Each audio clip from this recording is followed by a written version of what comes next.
I am the Tofu Golem. Please enjoy the video. You cannot change the built-in Face ID icon on iPhone with settings. Apple does not offer a setting to replace or recolor that system icon. The Face ID graphic is part of iOS system design and remains consistent across apps. You can, however, control Face ID behavior and add alternate appearances in settings. This approach changes recognition, not the icon itself. Keep your iPhone updated to the latest iOS to ensure Open Settings, then tap Face ID and passcode to add an alternate appearance.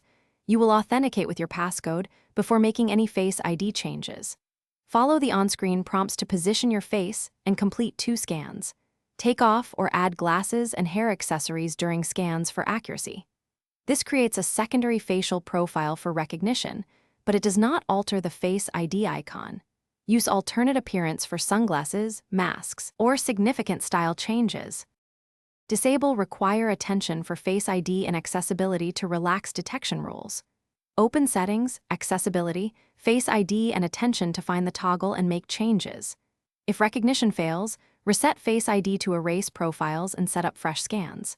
Go to Settings, Face ID and Passcode, then reset Face ID to start over. Update iOS and check sensors if Face ID is unresponsive or the icon behaves oddly. If hardware issues persist, contact Apple support or visit an authorized service. Thanks for watching. Consider subscribing if we helped you today.